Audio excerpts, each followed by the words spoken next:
बकरे की माँ कब तक खैर मनाएगी? अगर पीर को ये फिर धांधली के मरतकब होते हैं तो फिर दमादम मस्त कलंदर। स्पीकर को क्या वजह थी, उनको क्या मुश्किल थी कि वो 21 से पहले इजलास बुला सकते थे?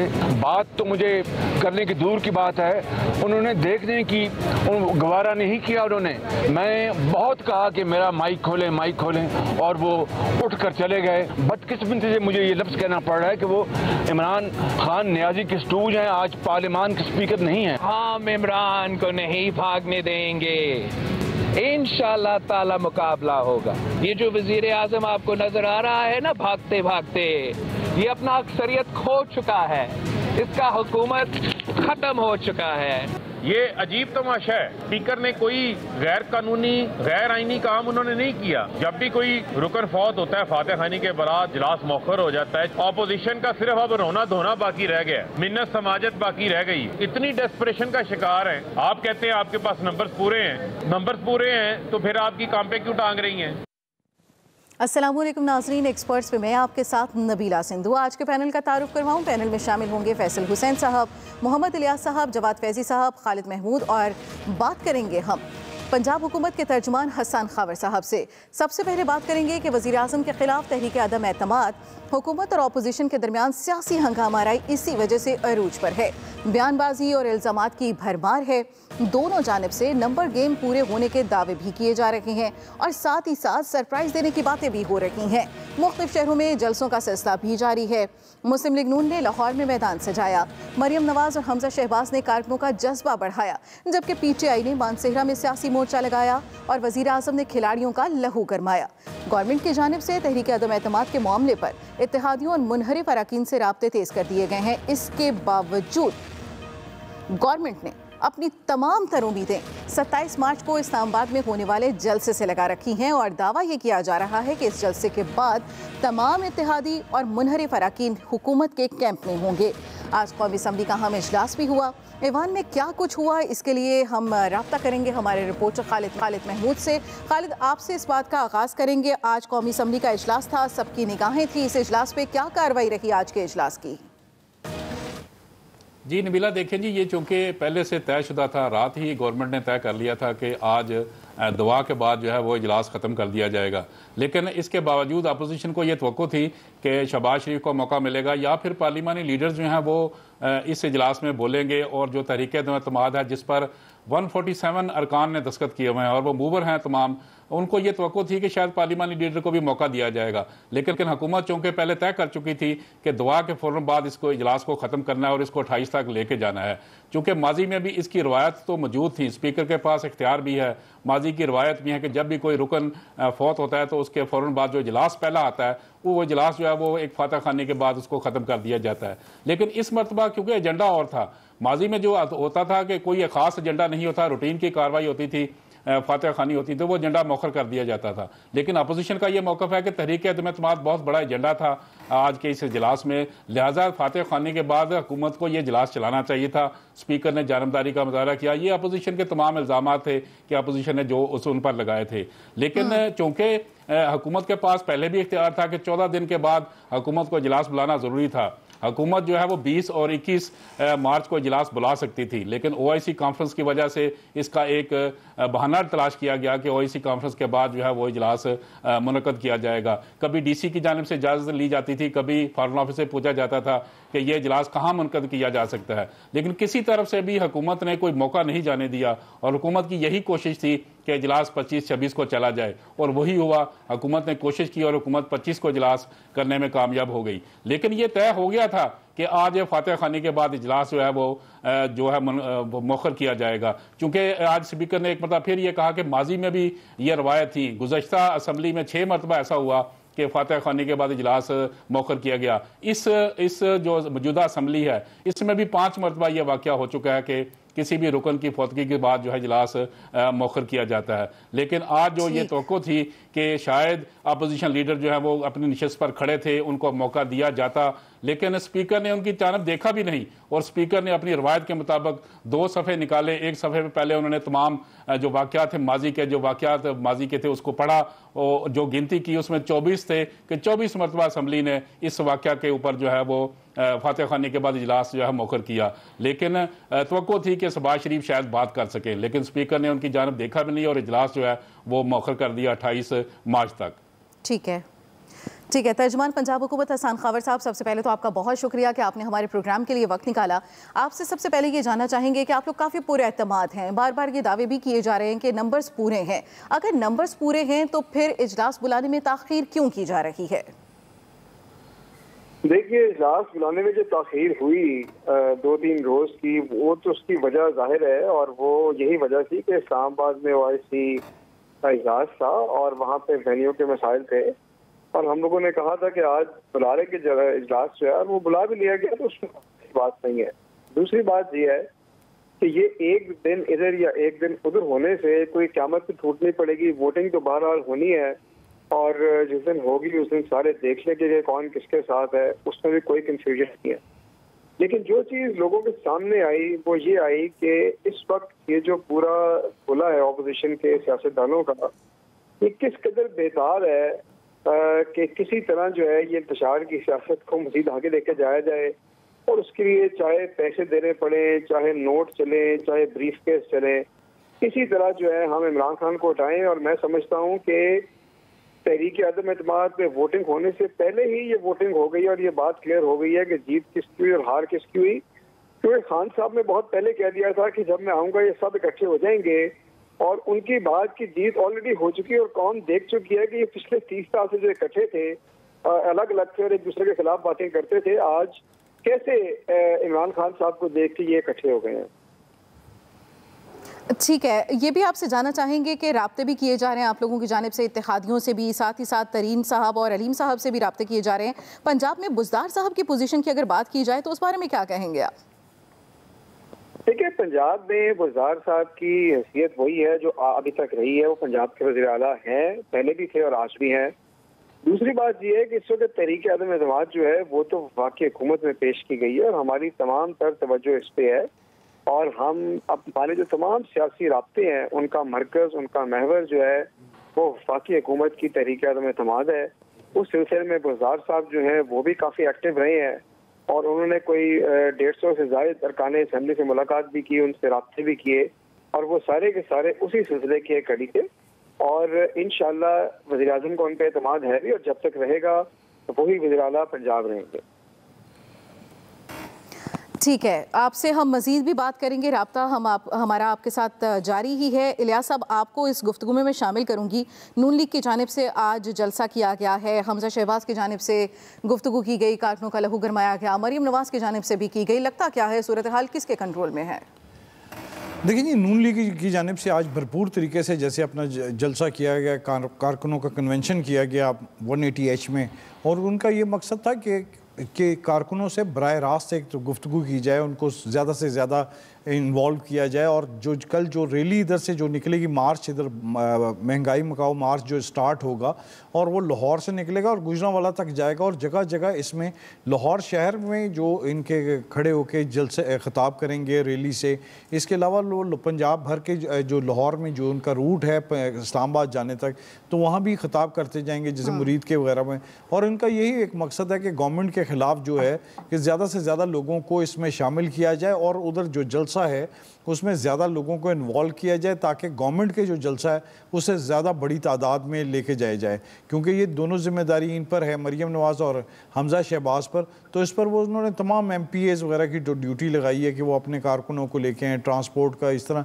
तो बहरहाल उसको इसलिए 2 दिन डिले किया गया कि कौमी असम्बली का इजलास भी स्टार्ट होगा, और 28 तारीख तक जब ये इस्लामाबाद में पहुँचें तो एक भरपूर एक रैली की सूरत में पहुँचें और बड़ी तादाद में पहुँचें।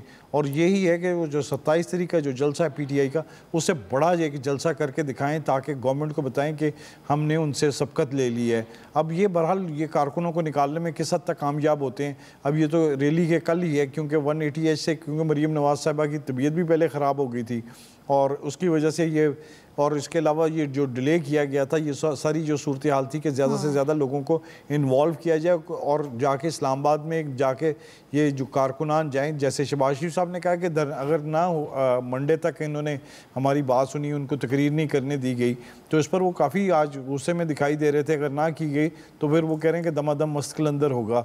अब देखें ये उनकी जानिब से ये एक बड़ी बात के कहने में आई है, क्या इकदाम करते हैं, क्योंकि वो पहले शहबाज शरीफ साहब तो मुफाहमत की पॉलिसी को अपना रहे थे, अब उनकी तरफ से आई है कि एक सख्त लहजा अपनाया गया, ताकि वो आप उसको क्या करते हैं 28 तारीख को उधर, अगर यहाँ मंडे तक अगर नहीं करते तो वो धरना दे देते हैं या कोई इस तरह करते हैं, क्योंकि वो चाहते हैं कि पार्लियामेंट में जाके बोलें और जाके बताएं, अपना मौका बताएं, और ज़्यादा से ज़्यादा लोग जो हैं उनके जो नंबर गेम वो पूरी कर चुके हैं उसके बारे में वो ये बताना चाहते हैं। अब यहाँ भी देखें, दोनों PTI की जानिब से भी कहा जा रहा है कि जी हम नंबर गेम पूरी कर चुके हैं, उधर से भी नंबर गेम पूरी कर चुके हैं।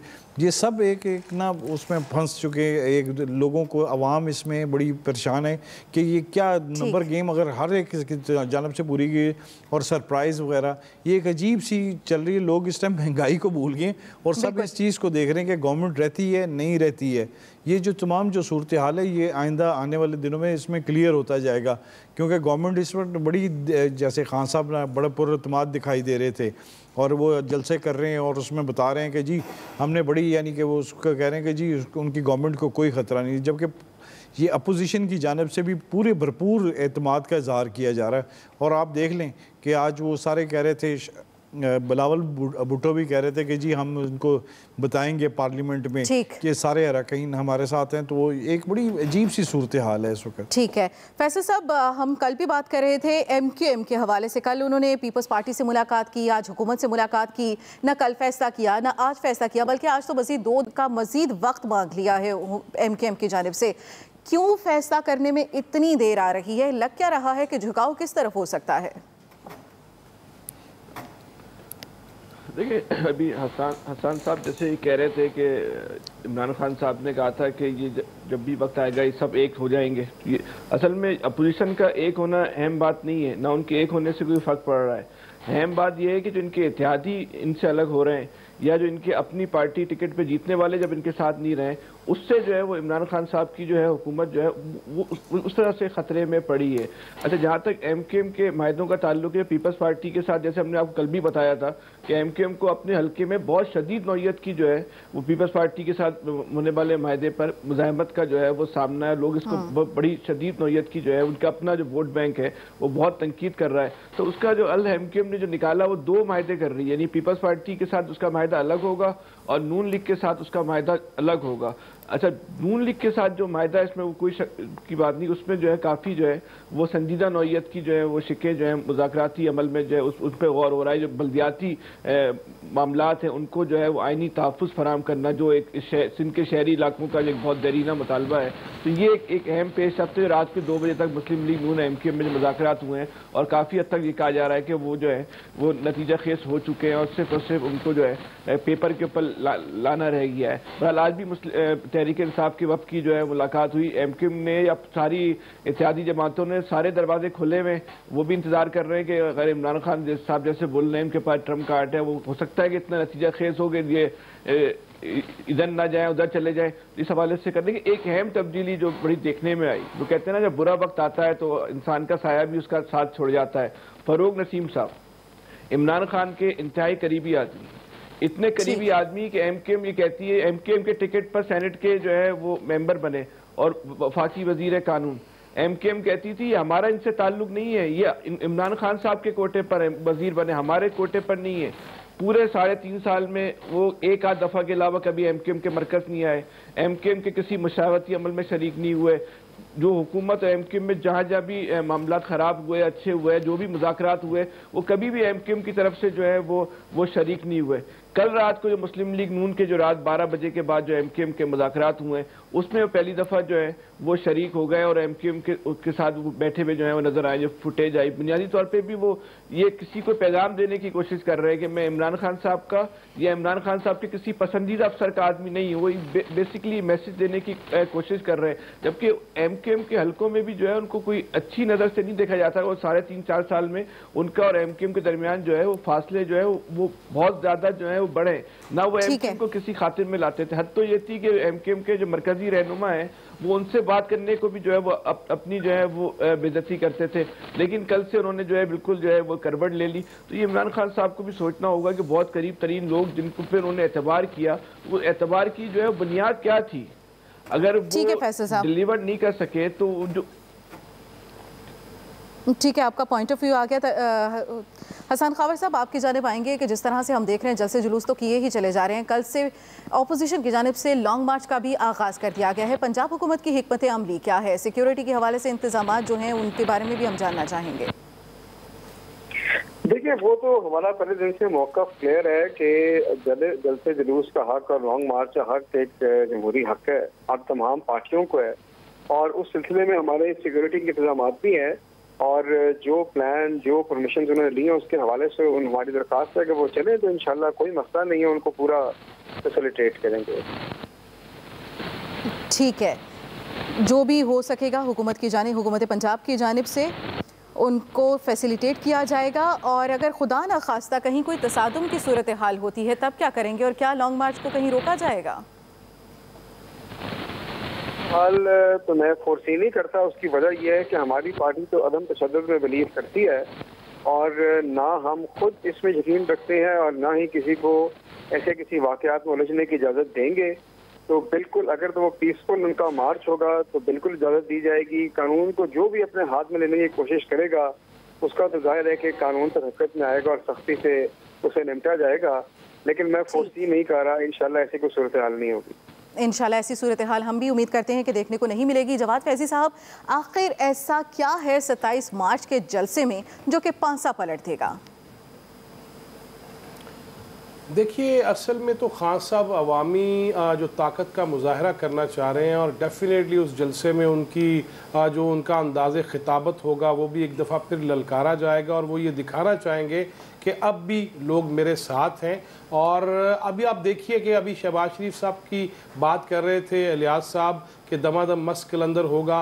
आज इमरान खान साहब के जलसे में मानसहरा में लाज मेरी रख पर वो झूले लालन वो तराना चल रहा था। अभी इतने ही सारे, अगर हर तरफ से कलंदर ही हैं ये सारे, तो फिर इतनी गर्मा गर्मी क्यों है? मैं तो इस सोच में डूबा हुआ हूँ कि अगर सारे ही कलंदरी हैं और सारे ही मस्त हैं और दमादम मस्त वाले हैं तो फिर इतने गुस्से, फिर ये डंडे तेल में डुबोने वाले, फिर पीटीआई की जानिब से ऐसी वीडियोस का आना कि हम अंसारुल इस्लाम का मुकाबला करेंगे और किक बॉक्सिंग दिखा रहे हैं। मैं सारी कैफियत में सच्ची जो बात है ना वो गुम होके रह गया हूँ कि हमारा इमेज क्या होना चाहिए था। और ख़ास तौर पे खान साहब के खिताबात, रियासत मदीना की बातें और नबी अकरम सल्लल्लाहु अलैहि वसल्लम की शरीयत के हवाले, उसमें तो फिर मैं ये समझ रहा हूँ और मेरी ये ख्वाहिश है कि काश के तरफ़ैन से ऐसे बयानात आएँ कि हमें जंगो जदल की तरफ नहीं जाना। और क्या बदकिस्मती है कि जो सबसे अहम इदारा और सबसे आला इदारा पार्लियामेंट हो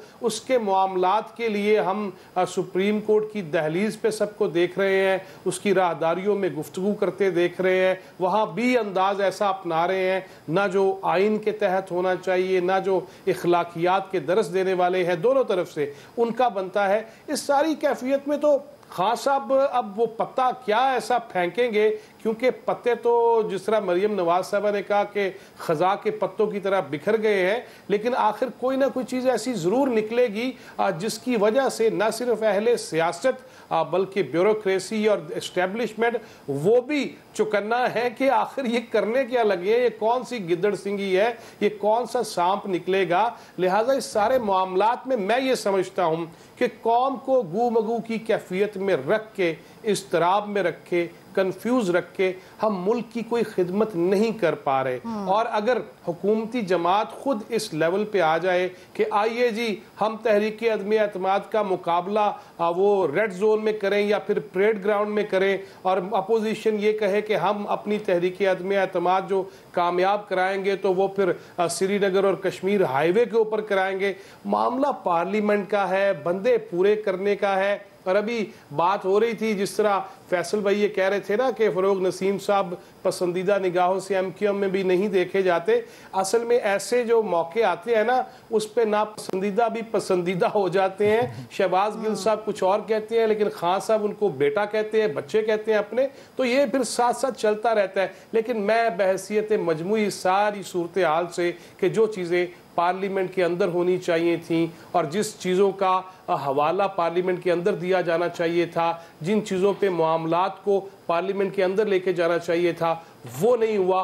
और मैं ये समझता हूँ कि वो हुकूमत वक्त की भी और अपोजिशन की भी नाकामी है, और इसका एतराफ़ अगरचे वो नहीं करेंगे मगर पूरी कौम देख रही है और बैनुल अक़वामी जो इदारे हैं वो भी बगौर इसका जायज़ा ले रहे हैं कि ये कर क्या रहे हैं। एक तरफ अक़वाम आलम से खिताब, एक तरफ OIC से खिताब, एक तरफ इखलाकियात का दर्स, और दूसरी जानब एक दूसरे को लताड़ना, गलत नामों से पुकारना और अंदाज़े बयान इस कदर शोला नवाई वाला हो, ये जच नहीं रहा। सच्ची जो बात है, मैं बहैसियत जर्नलिस्ट भी और बहैसियत पाकिस्तानी भी तमाम मामलात पे अपने आप को काफ़ी हद तक शर्मिंदा महसूस कर रहा हूँ।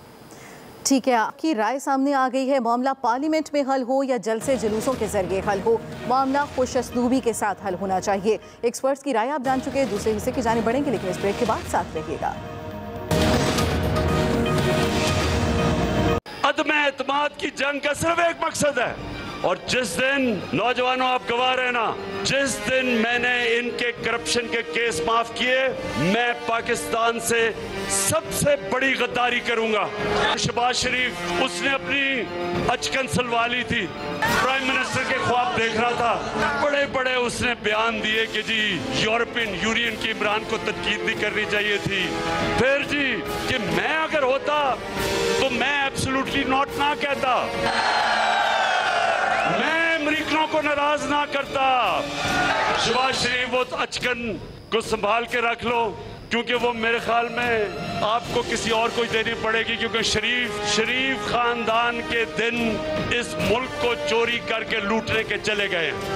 मैं बड़ों को कह रहा हूं, अपने बच्चों के लिए, अपनी आने वाली नस्लों के लिए, आपने सिर्फ निकल के इन चूहों को ये बताना है कि पाकिस्तान की कौम अमर बिन मारूफ के साथ खड़ी है। वज़ीर आज़म इमरान खान जलसे में काफ़ी पुरएतमाद नजर आए। तो इसके साथ ही अगर बात करें कि 1992 के वर्ल्ड कप को आज 30 साल मुकम्मल हो गए हैं, और आज ही के दिन इमरान खान की कप्तानी में खेल के मैदान में आसाब की जंग लड़ी और सख्त तरीन हरीफ को शिकस्त देकर पाकिस्तान फाते आलम बना। आज 30 साल बाद उसी फाते कप्तान को सियासत के मैदान में सख्त मुखालफत का सामना है। तहरीक अदम एतमाद सर पर पहुंच चुकी है। वज़ीर आज़म इमरान खान दावा कर रहे हैं कि खेल के मैदान का तजर्बा सियासी मैदान में आजमाऊंगा, आसाब की जंग जीतूंगा और तहरीक अदम एतमाद के आखिरी ओवर में सरप्राइज देकर ऑपोजिशन को शिकस्त दूंगा। बात ये करेंगे कि कप्तान की सियासी मैदान की हिकमत अमली क्या होगी। क्या इस वक्त कप्तान की टीम में जावेद मियादाद, इंजमामुल हक, वसीम अकरम, मुश्ताक अहमद और आकिब जावेद जैसे मायानाज सियासी खिलाड़ी मौजूद हैं जो अपोजिशन की हिकमत अमली को नाकाम बनाने में अहम किरदार अदा कर सकते हैं। इसी मुनासबत से हम बात करेंगे कि क्या 30 साल पहले खेल के मैदान में आसाब की जंग जीतने वाले इमरान खान तहरीक अदम एतमाद के मैच में सुरखरू हो पाएंगे। इसके साथ साथ मैं आपको ये बता दूं कि इस वक्त हमें ज्वाइन कर चुकी हैं रहनुमा पीपल्स पार्टी सेनेटर परवेश खान साहिबा भी, और साथ ही साथ हमें साथ हासिल रहेगा सेकंड पार्ट में हुसैन अहमद डहर साहब का भी। परवेश साहबा, पहले मैं आपकी जानिब आऊँगी। मेल मुलाकातों का सिलसिला जो है वो जारी है। पीपल्स पार्टी, नून लीग, मौलाना फजल रहमान काफ़ी मुलाकातें कर चुके हैं। गुज़श्ता रोज़ आप लोगों की मुलाकात हुई MQM की जानिब से। हम ये जानना चाहेंगे कि MQM के साथ आप लोगों के मामलात कहाँ तक पहुँचे हैं और MQM की जानिब से यकीन दहानी क्यों नहीं करवाई जा रही। बहुत शुक्रिया नबीना। दरअसल MQM जो है और दीगर इत्तेहादी जो है उनके साथ बातचीत एक खासे मैच्योर जो है मरहले पे पहुंच गई है, और अब ऐसी कोई ख़ास चीज़ें नहीं रही कि जो बीच में रुकावट बने। अब किस वक्त अनाउंस करना है ये तो उनका अपना सियासी फैसला है, क्योंकि इसमें टाइमिंग्स जो हैं वो बहुत असर रखती हैं, बहुत मतलब रखती हैं। लिहाजा जहाँ तक हमारा सवाल है, हम इस बात पर बिल्कुल मुतमईन हैं कि जो इत्तेहादी हैं PMLQ और MQM वो बिल्कुल ऑपोजिशन के साथ मिलने के लिए अपना फैसला कर चुके हैं, और ये आइंदा 1-2 दिन ही है जिसमें आप ये तमाम ऐलानात होते हुए देख भी लेंगे। जहां तक आपने ये एक तकरीर सुनाई जिस पर वही बातें हो रही थी, आप 92 के कप का जिक्र कर रही थी, तो आज भी वही बातें हैं जो पहले दिन से खान साहब कर रहे थे। एनआरओ, माफी, चोरी। अब देखिए इस वक्त तो जब उनका इक़्तिदार सवा नेज़े पर था, इक़्तिदार का सूरज, तब किसी ने एनआरओ उनसे नहीं लिया, तो अब तो इनके वो हालात नहीं है कि किसी को कुछ भी दे सकें। लिहाजा इस वक्त ये बात करके जो ज्यादा तशवीशनाक है कि मजहब का सहारा लेकर, पुरानी आयात का सहारा लेकर लोगों के जज्बात को और इश्तियाल दिलाया जाए और भड़काया जाए, और फिर उस आड़ में यहाँ लोगों को जमा करके किसी पर प्रेशर डाला जाए। वो हम भी समझते हैं और आप भी समझते हैं कि न्यूट्रल कौन है, किसकी न्यूट्रलिटी पर इन्हें जो है बहुत अफसोस है, बहुत जो है डिसअपॉइंटमेंट है, और वो कौन लोग हैं जिनको ये चाहते हैं कि इनकी मदद को पहुंचे जो नहीं पहुंच रहे।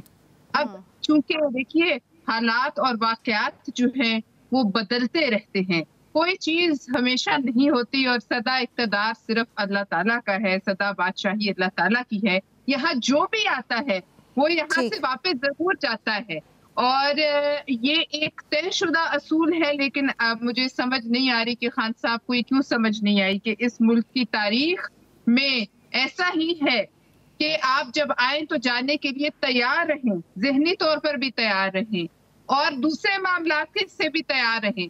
अब चूंकि उन्हें पहली दफा सियासी जंग का सामना है जहां उनके साथ बैसाखियां नहीं हैं, तो उनको बहुत मुश्किल महसूस हो रही है, और मैं समझती हूँ कि ये मुश्किल इसी सूरत खत्म हो सकती है जब इसको सियासी तौर पर इसका मुकाबला करें। और इस मुल्क में कौन सी वो पार्टी है जो इक़्तिदार में आई तो फिर नहीं गई। इस मुल्क में बहुत बुरे तरीके से जो है लोगों को निकाला गया। इस मुल्क में इस इक़्तिदार की खातिर जो है और जमहूरियत की खातिर लोगों ने बड़ी बड़ी कुर्बानियां दी। बिल्कुल ठीक, आप लोगों की तरफ से भी यही कोशिश की जा रही है कि मुल्क को वापस उसी डगर पे लाया जाए। आपसे मैं ये भी जानना चाहूंगी कि मुख्तलिफ शहरों में पीडीएम का लॉन्ग मार्च भी शुरू हो चुका है, तो क्या पीपल्स पार्टी पीडीएम के लॉन्ग मार्च में शिरकत करेगी, और अगर ये शिरकत होगी तो वो किस नौइयत की होगी? देखिए आपकी आवाज से डिस्टर्ब थी, लेकिन मुझे कुछ ये समझ आया कि आपने पूछा है क्या पीपल्स पार्टी इस पर जो है वो लॉन्ग मार्च में शिरकत करेंगे आप लोग। इस वक्त जो पीडीएम की जानिब से लॉन्ग मार्च का आगाज किया जा चुका है, देखिए हम इस वक्त इस बात पर गौर व खौज कर रहे हैं। ये बात अभी लीडरशिप के सामने है, क्योंकि हमने कुछ दिन पहले खासी बड़ी मूवमेंट की थी सिंध से लेकर इस्लामाबाद तक। लिहाजा अगले इसका फैसला तो लीडरशिप करेगी, और मेरे ख्याल में आप अगले चंद घंटों में ये फैसला सुन लेंगे कि हम किस लेवल पर इसमें शरीक होते हैं और कहाँ शरीक होते हैं, क्या होता है। लेकिन इस वक्त हमारी लीडरशिप के आगे इस फैसले को जब वो करेंगे, सबसे बड़ा सवाल ये है कि हम किसी किस्म की भी जो खूनरेजी है, इश्तियाल है, वायलेंस है, वो नहीं चाहते किसी तरफ से हो। ना पीटीआई के किसी शख्स को नुकसान पहुंचे, ना पीपल्स पार्टी के किसी शख्स को नुकसान पहुंचे, ना पीएमएलएन के किसी पीडीएम के किसी शख्स को नुकसान पहुंचे। लिहाजा सबसे बड़ी बात यह है कि किसी किस्म का तसादुम जो है उससे बचने के लिए पाकिस्तान पीपल्स पार्टी इस सोच में है, और उनकी लीडरशिप जो है वो हमारी इस सोच में है कि हम इसको किसी तरीके से रोकें। ठीक है, हुसैन अहमद डहर साहब आपकी जानिब आएंगे। आप भी काफ़ी नाला हैं और वक्तन फ़वक्तन मुख्तलिफ प्लेटफॉर्म्स पर आपकी जानिब से भी बात की जा रही है, लेकिन अभी फ़िलहाल आपसे मंसूब 2 तरह की खबरें हैं जो गर्दिश कर रही हैं कि आपकी वज़ीर आज़म के साथ मुलाकात हुई, नहीं हुई। आप ही इसकी तस्दीक या तरदीद कर दें कि आपकी वज़ीर आज़म से मुलाकात हो गई है, क्या उन्होंने आपके मुतालबात मान लिए हैं? बिस्मिल्लाहिर्रहमानिर्रहीम, इय्याका नअबुदु व इय्याका नस्तईन। मेरी स्टोरी जरा डिफरेंट है। मैं 2-3 साल से स्ट्रगल कर रहा हूँ। पार्टी के अंदर जो मेरे साथ नाइंसाफियां हो रही हैं और मेरे इलाके के काम नहीं हो रहे और लोगों को इंसाफ नहीं मिल रहा, मैं एक दफा इस्तीफा भी दे चुका हूँ सेक्रेटेरिएट के मसले पे और करप्शन के मसले पे। मैंने पार्टी के मिनिस्टर्स के खिलाफ आवाज उठाई, जिसकी वजह से मुझे शो कॉज भी मिला।